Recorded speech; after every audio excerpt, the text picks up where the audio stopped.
Hello and good morning and welcome to New Forest Morphs. Today we are looking at clutch 25 out of shed. This is the Yellow Belly Orange Dream double het dreamsicle clutch, which is pied and lavender albino. And Jared, if you come and have a little look, you can see all the sheds that have come out. I've set up the individual rubs for them, and let's just have a look and see whether we've got a complete Orange Dream clutch here, because Hazel may be super Orange Dream. So if we look at this one first, I would say that one looks like it's carrying Orange Dream, and you can see the blushing in there as well, Jazz. See the blushing in the dorsal? And let's have a look and see if there should be either ringers or tracks on these, but I think that's clutch 25. And if you see over here, what I've done is I've actually got them all set up ready to go, and the deli cups have arrived, so now we're putting in deli cups into these, which are lovely, and that makes the cleaning easier. And what I like to do is just spill a little bit of the water onto the bedding just to give them that extra humidity. And that's the first one that's in for 25. Let's have a look and see if there's any other. Now this one looks like it's an Orange Dream as well. It's very bright. Now they're out of shed, you can see the quality of the Orange Dream. And that one looks beautiful. Any fire coming up on the belly? So we also could have some that might have yellow belly in as well. Can you see any yellow belly, Jared?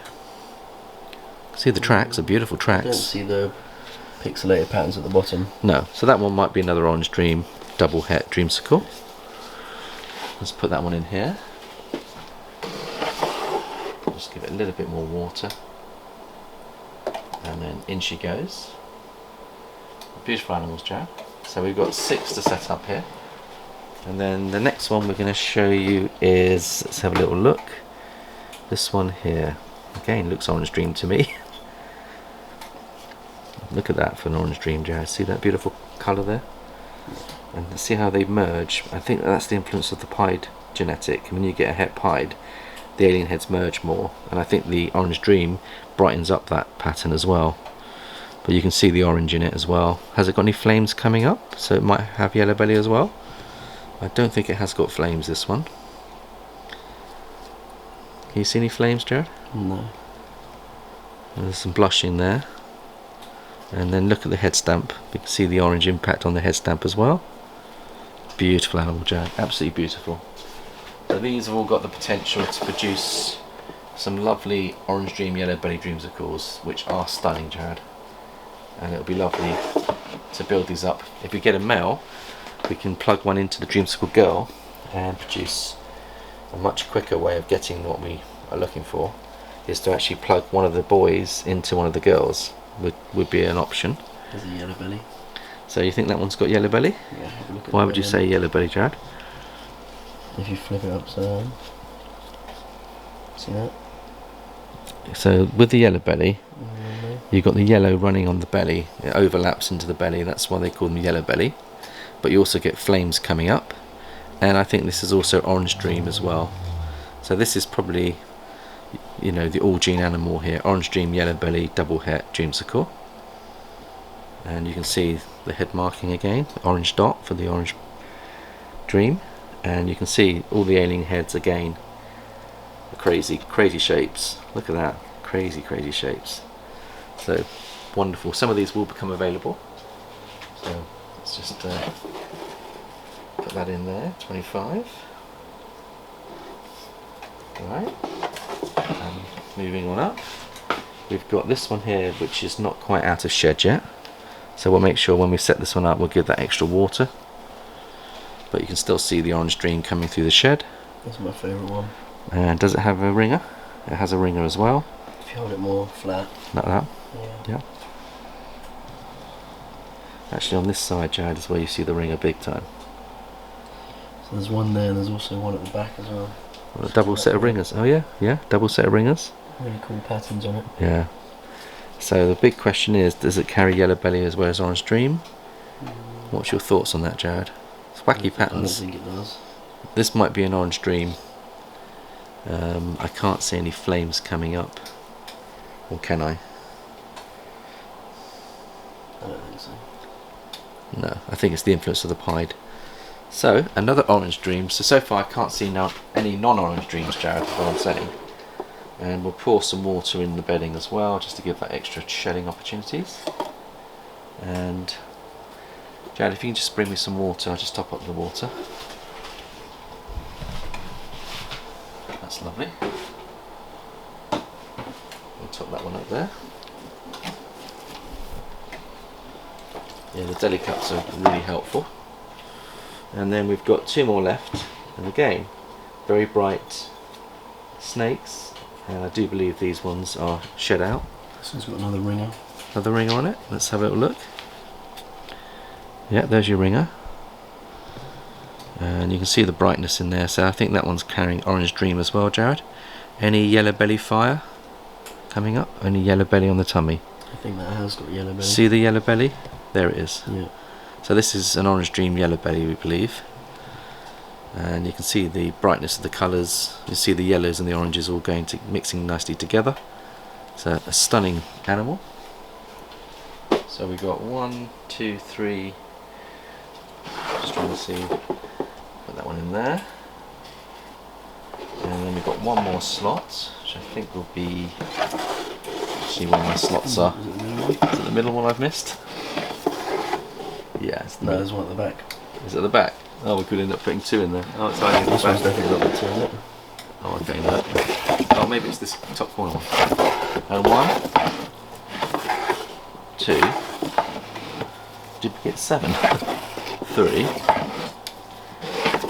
4,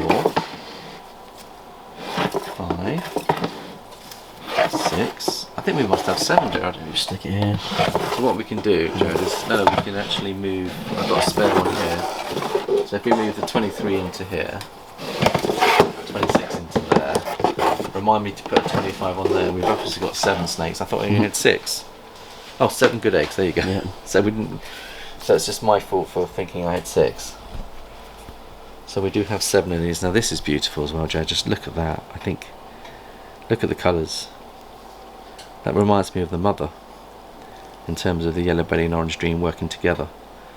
And a sweet little love heart on the back. Can you see the love heart on the head stamp? Really beautiful. And any ringers on this one, Jared? Not that I can see. Just look at that crazy patterns. I think the yellow belly and Orange Dream give you more crazy patterns. Don't know so I can see.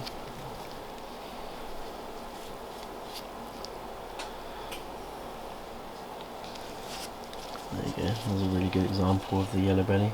Yellow belly, Orange Really Dream. That's absolutely. really crazy. Can we see yellow on the tummy as well? Oh yeah, look at the yellow on that's got yellow belly. So we hit the odds on this one, that's for sure.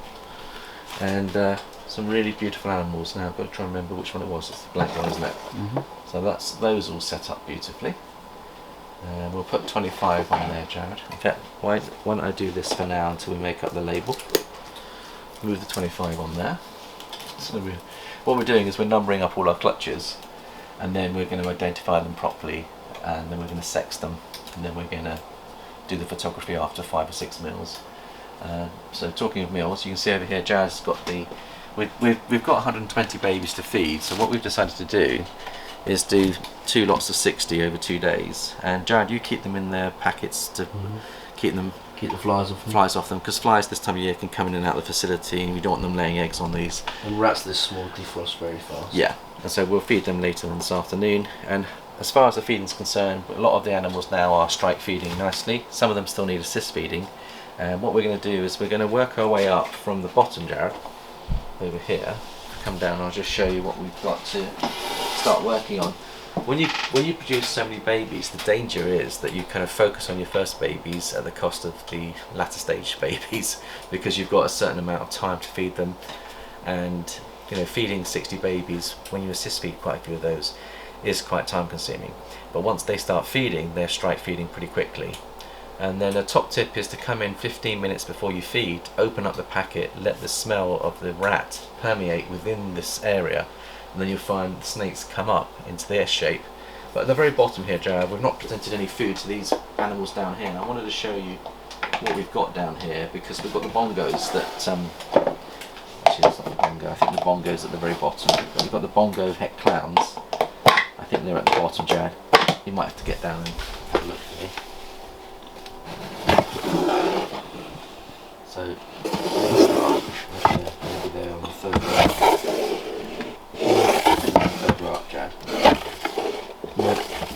they not on that side? They're there, aren't they? Are they? I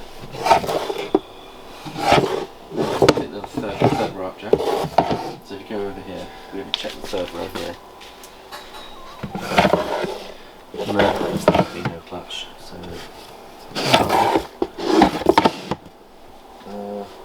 I thought the bongos would.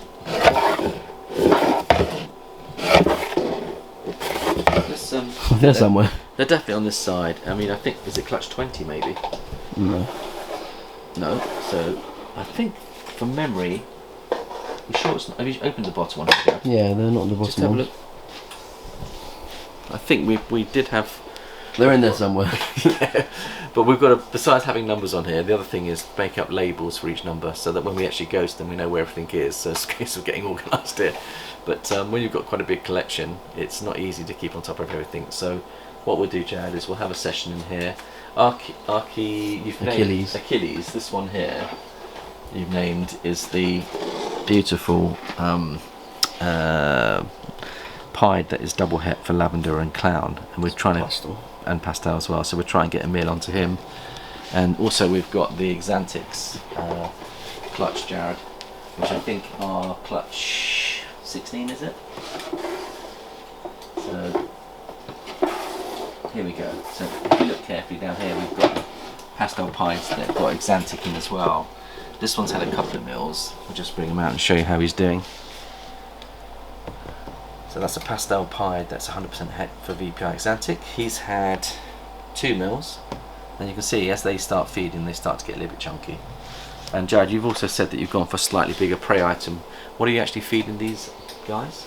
I like to feed all the babies fluffs. Yeah. So some people will go pups. Yeah. I go straight to fluffs. Yeah. So you see they are slightly bigger, and the advantage is that when you feed an animal that's carrying more fluff, you can see the size of them. Number one, they don't get frost damage in the freezer. Number two, when they take that meal, it gives them the equivalent of 2 little baby pups. So we only feed once every 7 days. Some breeders feed every 5 days, Jared. But we feel that we give them a slightly bigger prey item, give them time to digest, and then we feed every 7 days. And when the animal gets up to a certain size, we feed every couple of weeks. So it's a question of bringing on the hatchlings to get them up to size, get them into good feeding routine, because we want all our snakes feeding well before we sell them. And therefore thank you for your patience, because I know quite a few people have showed an interest in what we're doing here, Jared, but I want to make sure that the snakes are in a good feeding habit before we actually put them on the market, so that when they come to you, you've got a good feeding instinct. You will find when they do travel, it takes a couple of weeks for them to adjust, and they don't always feed straight away, but we want to show you that they're feeding regularly here before we ship them out to you, so that at least then you've got a better chance of getting them settling into your facility for your projects. The other thing we did today, Jared, is we took out the ultrasound, didn't we? And we did about 7 or 8 ultrasounds of our future girls for next season, just to see where they are. And some of them reabsorbed, and you can see that we checked their follicle sizes. So for example, this one here, which is Ember, was 10 millimeters last season. Yeah. There was one that was 15. Costa was 15. She's down to like 3. She's down to 3. But if we bring that one out, because the other thing I was going to show you was some of the potential girls that we're building up for next season. Jan, I think it's important that while we're focused on this season, we've got to keep an eye on next season as well, and start preparing some of our projects for next season. Now Costa is a beautiful girl. She was at 15 millimeters. She locked with Colt, who was our Ultramar Pied boy, and she just shed out today, and I wanted to show you her. Now what we've done is we've rested all our boys. No one's been locking for the last 2 or 3 months, but just look how beautiful she is. She's carrying Mocha, she's carrying Mojave, and she's 100% het for Ultramel. So we want to get either Mocha or Mojave into our Ultramel Pied project.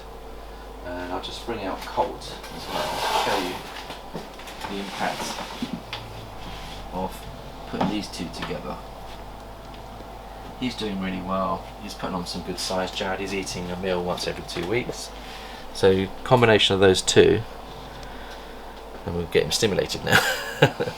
But this is one of our future projects for next season. So it will be, what we're looking to do is put the Mojave and the Ultramel together, and also the Mocha and Ultramel. The Mocha is a darkening gene, Jared, so that should actually enhance the quality of the pieds, getting some more codoms into there. So he's doing particularly well. We also checked some of our Het Desert Ghost girls, which one of them was at 10mm, which is Ember. Now she's carrying Fire and Enchi, but she's 100% Het for Desert Ghost.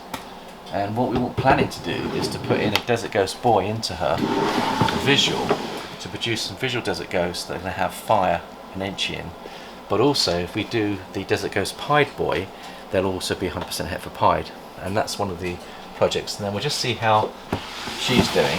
So there's a quick look at some of the girls that we're building on for the next season. You can see how they're doing. They're chunky, they're good size, they're coming up to 2 kilograms, a lot of them. And you want the girl starting to build nice and steadily. And you can see how beautiful she is. Isn't she lovely, Jared? So that's the influence of the Enchi and the Fire. And the follicle sizes we looked at were probably about 4 or 5mm at the moment, which means that they've dropped from 10 down to 4 or 5. So that's the reabsorption of their follicles. And what they do is they take the eggs that haven't developed, well, not the eggs but the follicles, and they add that to their strength for the following season. We found that with Toast, and she gave us more eggs as a result. So don't worry if they do reabsorb. It's actually part of the process of them getting ready for the following season. And so there. So we've got some Desert Ghost projects. I'm going to just give Costa a hide back. And we'll have a quick look at Pistachio, see how she's doing, Jack, because she's due to give us a clutch any moment now. And they should be coming on the 5th of August, which is only about 3 weeks away now. Have a look at her, Jack, see how she's doing. There she is. So she's nesting, she's keeping those eggs at the right temperature, and she seems to be very happy. So we do have a final clutch 31 coming, and I think that's probably about all for now, Jared. I wanted to congratulate Jared because he had a really good gym day yesterday, didn't you? You hit a PB. What was your target weight, Jared? What were you going for? It was 140 kilograms on the bench press. So Jared was going for 140 kilograms on the bench press, and you got 6 or 7 mates that joined you, and you had a couple of spotters. And what was nice is Jared managed to hit that quite comfortably, and now you're going into cut mode, and so Jared was buzzing this morning, really happy to hit those targets. And I said to him, I'm also going for 150, and I've got into cut mode. And this is the joke for the day, by the way. And then Dad says, how are you going to do 150 and do a cut? And I said to him, well, I've got 150 babies, and then I'm going to cut some eggs. Anyway, that's the dad joke for the day. I hope everyone else is having a good day. Thank you so much for your love and support. We'll put out as much material as we can. And thank you very much for all your love and support. And we shall catch up with you soon. Bye-bye for now.